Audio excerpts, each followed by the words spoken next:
Is the Scorpio weekly reading for the week of November 22nd. And let's take a look and see what this energy is all about and where we are headed with it, where we sit. Hi, twins and moms.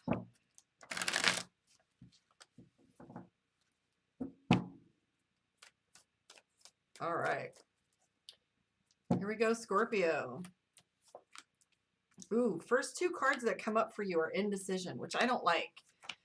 Ugh. All right, so we have the Two of Wands here. The Two of Wands is feeling like you're between two individuals. This is two family members, your kid and your husband, etc. This is two opinions. We also have the Nine of Coins. Everything's black and white right now.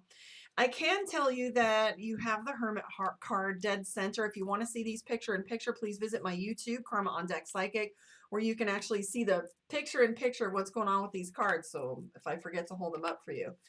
I see a lot of self-reflection that's going on with you. Looking in the mirror, you have the Temperance card, which is balance. You're trying to attain some balance. Of course, you have the Death card, which is our Scorpio card. So Scorpio, right at the bottom, right there, this is the Scorpio card. Scorpios are amazing at transformation, and everything they do is so intense, right? So I have the Three of Swords, which is miscommunication. That's one of the things that's the theme for this week for you. You also have the Hermit card, which is an idea of maybe isolating or self-isolating. It's kind of impossible for some of us with the influx of family and events that's going on this week. But I also see some overwhelm for you, a little bit of fatigue. Scorpio's feeling a little tired and put too much on your plate a little bit. I wouldn't be surprised if you were a little short-tempered. This is my snappy card, my road rage, my PMS. So right here, this card has to do with being mouthy or wanting to fire off at someone or something, or just fire off in general. It's a tiny little card.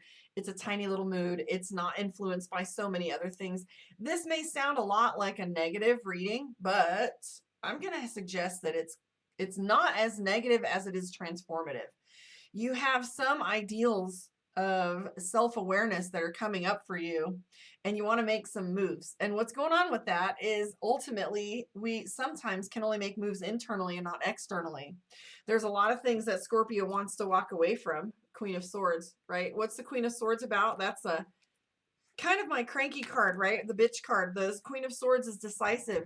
And sometimes if somebody's not used to you being decisive, they can call that being a bitch, right? Or they can call that being too assertive, or she's aggressive. But ultimately, when people aren't listening, this is the thing that works. So this might be a reminder to, stop apologizing for speaking to what you need to say sometimes, and it is what it is, however it lands.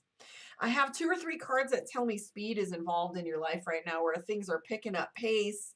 You've got both the Eight of Cups and the Eight of Wands, so both work and home right now are feeling like the pace is being picked up, or almost like you're in a batting cage, one thing after the next.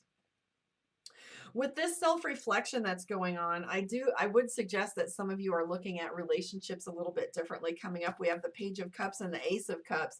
So with work and family and life moving quickly, you do have a little anxiety that's coming up this week. You might just be feeling as if there's too much on your plate. The Page of Cups sometimes indicates a new relationship or a new beginning within a relationship, as does the Ace of Cups. So you have both of these cards that might indicate some of you are looking at starting something new. Now, if you're within a relationship and you don't feel like that resonates, just remember that the Page of Cups can sometimes be a renewal or a honeymoon phase in an established relationship, because the Ace of Cups is a trump card. This has to do with new beginnings in ways that are different right now. So even though you're feeling physically tired and exhausted right here with this overwhelm, try and keep a little lid on your temper this weekend, right? As you're coming up through this week, I feel like it's going to take a lot of time of unplugging and meditation to keep things in focus, because the amount of things that are on your plate right now. The other thing that I would have to say with the Temperance card in play is this is self-reflection. There's a very fine line between self-reflection and self-criticism. So be careful that you replace some of those criticisms with action and then love on them, right? Don't set our expectations too high, because I can tell sometimes when we do some self-reflection, there's a lot of awareness that comes in, like I did this to myself, right? And then we get stuck there. I know personally this has been a subject lately of looking at the same scenarios in different ways. I feel like I'm exactly where I was last year However, it was not due to my lack of effort. It was due to illness after illness after illness. So where is it you're finding yourself where you want to recommit? Where is it you're finding yourself that you want to let go? Because there are some places that you do want to let go. But right in the middle there is you in the mirror. Sometimes it's not always you. And the weight of the world does feel like it's on your shoulders right now. You have a lot of intensity going on with your emotions, which, speaking of emotions, let's pull some cards from the divination of the Mystic Dreamer and see what your moon reading is for this week. And then we'll pull a card from Divination of the Ancients for your meditation focus. For those of you not on my YouTube, I would encourage you to join me. You can see the picture-in-picture. The camera out, of course.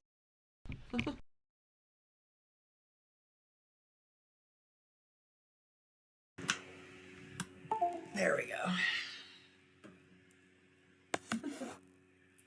Let's see if I can get as I'm telling you to come over here. Sorry.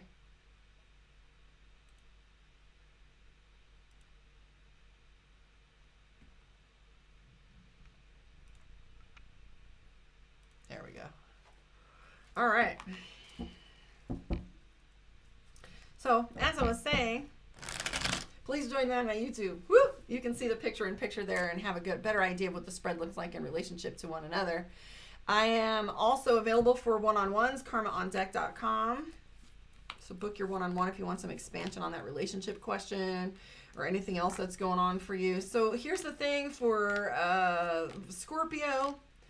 Scorpio's feeling a little cheated, as if some opportunities had passed by, feeling judged, feeling as if karma and opportunity is moving without you. I have the Five of Pentacles, which is slight depression. I don't want to say that you're depressed, but you're starting to lose hope, starting to lose faith. You're getting a little fatigued. You're making the best out of a bad situation, or making a best out of a situation. Let's not say bad or good. But I do see that there is this period for you to be going through,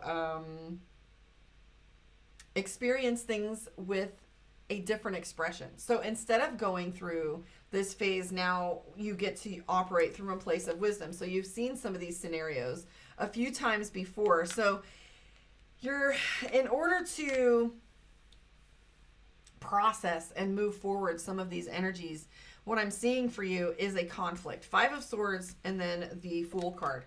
So ultimately, the Five of Swords is conflict. Very, very few of us enjoy conflict. I mean, unless you're built that way and you like to be a boxer or you're an MMA fighter, conflict is something most of us avoid because it hits us emotionally. But we have the Fool card. So if you brave some of these conversations, your opportunities will expand. You have the Sun card. So it's like clearing energy before you're able to move forward, right? I do see, excuse me. Yeah, clear that.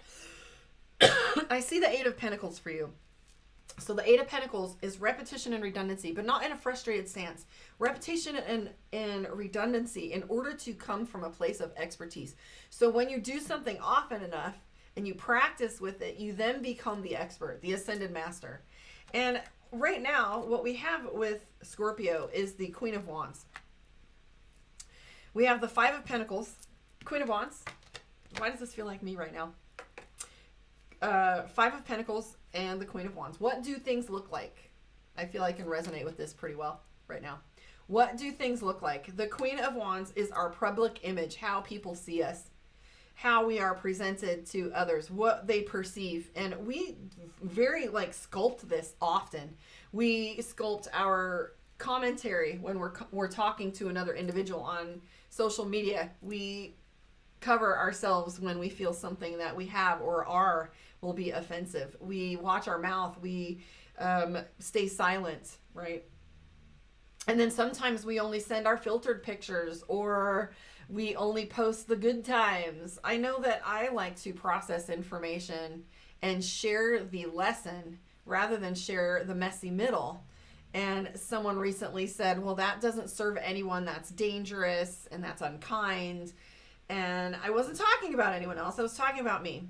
I was talking about me clearing energy before I go sharing the mess. And so ended up getting to this semi-discussion that felt aggressive with someone, almost like an argument. I'm sitting there thinking to myself, why do I want to have this conversation with this individual? Why do I feel like I have to stand up for this right now? And it was more about how I'm perceived than the discussion at hand. And then I realized that the conversation I was having was with myself, was how I wanted to be seen. Like, how she perceived the stupid meme is one way over another. But we spend a lot of time sculpting how people perceive us, right? And that's the Queen of Wands. The Queen of Wands is over and over and over again. Now, good, bad, or indifferent. This isn't about you having a hand in saying what you turn out to be or don't, whether you do or you don't. But it's saying that this over time, this refinement of being, right? And before you lose hope, before you feel betrayed, recognize that change is coming for you. Self-love is magical. You've got the Two of Cups, right? You feel as if people haven't been there for you, next to the Four of Pentacles. And then we have the Seven of Swords, making the best of a situation. But I can promise you, you have two aces in this deck and in this reading. Is it two or three? No, you have three aces here. Okay, so even though your brain is kind of going through all of these scenarios and having a difficult time seeing the outcome, you have the Fool card, the Ace of Swords, the Ace of Wands, the Ace of Pentacles. These are all trump cards. Scorpio, it is Scorpio season, and you are sitting on change and opportunity. And you have the Death card in there, right? In the general spread. So the end result card for Scorpio right now is the Strength card. It's a recommendation to use wisdom on your current decision making, and it's an encouragement for you to look at past experience before you make a turn in the bend of the road. Keep doing what you're doing is a huge message right now. If I can simplify that for you, keep doing what you're doing. The Eight of Pentacles talks about repetition and redundancy, and I know you're tired, and I also know that you're losing hope. Makes me almost want to cry, right? But you're so close to change. You're so close to making some curves right now. Encouragement is probably going to be your card from the Divination of the Ancients. I'm be willing to bet. Let's see.